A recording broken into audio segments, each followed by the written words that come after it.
Perkenalkan, nama saya Rustini. Pada kesempatan kali ini saya akan menjelaskan mengenai UML atau Unified Modeling Language. Nah, apa itu UML? UML itu adalah bahasa visual yang digunakan untuk memodelkan sistem perangkat lunak. Nah, UML digunakan untuk membantu developer, arsitek, dan pemangku kepentingan lainnya dalam memahami struktur dan perilaku sistem. Nah, biasanya dalam pembuatan sebuah sistem perangkat lunak akan melibatkan berbagai pihak. Nah, dengan pembuatan UML ini dapat meningkatkan komunikasi antar tim dan juga memberikan dokumentasi yang jelas, serta dapat membantu perancangan sistem secara efisien sehingga semua pihak memiliki satu panduan yang jelas dalam pembuatan sistem tersebut. Nah, terdapat dua jenis diagram utama. Yang pertama yaitu structural diagram atau diagram struktur. Nah, ini diagram yang lebih berisi mengenai bagian-bagian dari sistem dan bagaimana hubungan antar satu sama lain. Sedangkan yang kedua yaitu behavioral diagram, itu lebih berisi mengenai cara kerja dan perilaku dari sistem tersebut. Nah, structural diagram itu terdapat tiga, yaitu class diagram, object diagram, dan komponen diagram. Class diagram menunjukkan struktur kelas dalam sistem termasuk atribut dan metode dari masing-masing kelas serta hubungannya antar kelas-kelas. Nah, dari diagram di bawah ini terdapat kelas buah yang merupakan superkelasnya dan mangga dan anggur yang merupakan subkelasnya. Nah, subkelas ini, mangga dan anggur ini akan mewariskan atribut dan juga fungsi yang ada pada superkelasnya. Yang kedua yaitu object diagram yang menampilkan contoh konkret dari objek dan relasi di antara mereka pada satu momen tertentu. Nah, contohnya pada diagram di bawah ini, customer yaitu kelas, sedangkan Alice merupakan objek dari kelas tersebut. Nah, sebagai customer ini dia akan membuat orderan. Nah, membuat orderan ini berisi produk satu dan lainnya.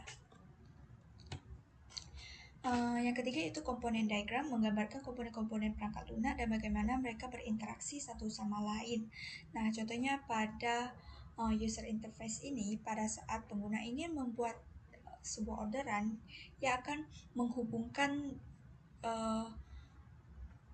komponen order processingnya dengan menggunakan interface order. Nah, setelah ordernya selesai dibuat, akan dilanjutkan ke payment dan dihubungkannya dengan interface payment. Selanjutnya yaitu behavioral diagram atau diagram perilaku. Terdapat tiga, yaitu use case diagram, activity diagram, dan sequence diagram. Use case diagram menggambarkan interaksi antara aktor atau pengguna dengan sistem melalui use case atau fungsi yang disediakan sistem. Nah, contohnya dalam sistem perpustakaan ini, pengunjung sebagai aktor akan meminjam buku. Nah, meminjam ini merupakan fungsi yang telah disediakan dan buku adalah komponen yang akan dipinjam. Activity diagram mengilustrasikan aliran aktivitas atau proses bisnis dalam sistem, termasuk kondisi dan keputusan yang terjadi. Nah, contohnya pada laman user itu, pada saat user masuk ke website, maka sistem akan menampilkan form pendaftaran. Nah, maka dari user itu akan mengisi form pendaftaran tersebut. Nah, setelah itu dari sistem akan memverifikasi akun tersebut apakah valid. Jika iya, maka akan menyimpan data pendaftaran dan proses selesai. Jika tidak, maka akan ditampilkan pesan kesalahannya. Yang terakhir yaitu sequence diagram, yaitu diagram memvisualisasikan interaksi antara objek dalam urutan waktu, menunjukkan bagaimana pesan dikirim antar objek.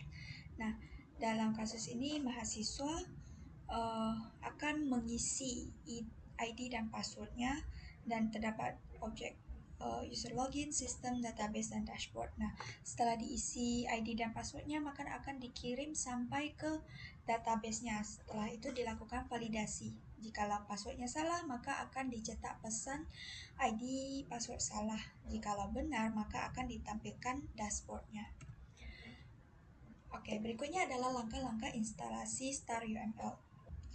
Baik, selanjutnya kita lanjut ke studi kasus. Nah, dalam kasus kali ini yaitu sistem perpustakaan yang memungkinkan pengguna untuk meminjam dan mengembalikan buku.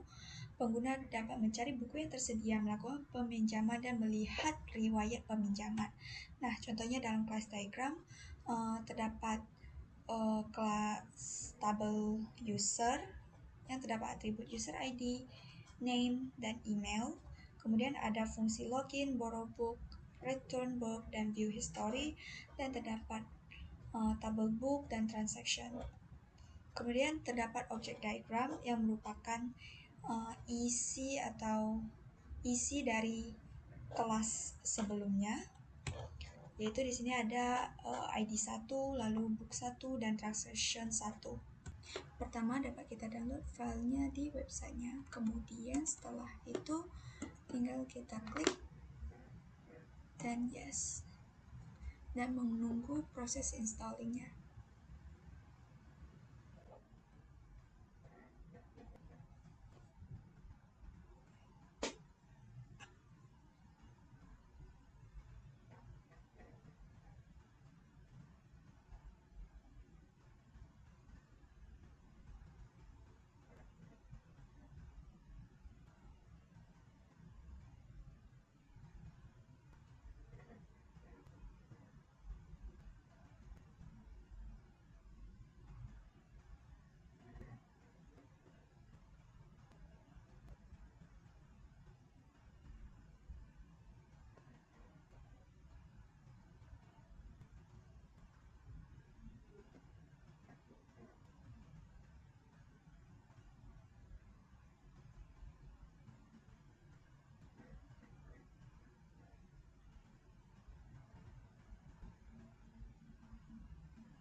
Oke, kemudian setelah instalasi maka aplikasi siap untuk digunakan.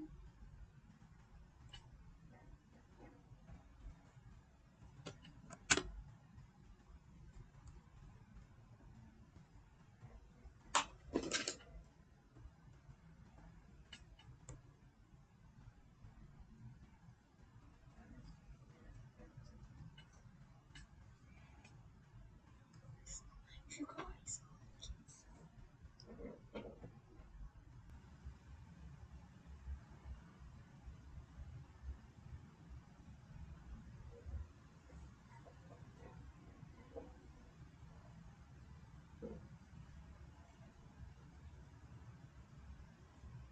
Berikutnya yaitu komponen diagram. Nah, pada user interface akan menghubungkan fungsi borrow book menggunakan interface borrow book. Nah, dengan begitu akan dilakukan peminjaman.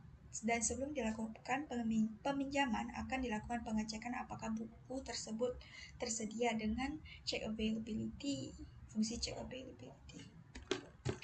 Selanjutnya yaitu komponen diagram, yaitu user interface akan menghubungkan komponen atau fungsi borrow book dengan menggunakan interface borrow book. Nah, setelah itu akan dicek apakah buku tersebut tersedia dengan fungsi check availability. Nah, selanjutnya yaitu use case diagram. Nah, dalam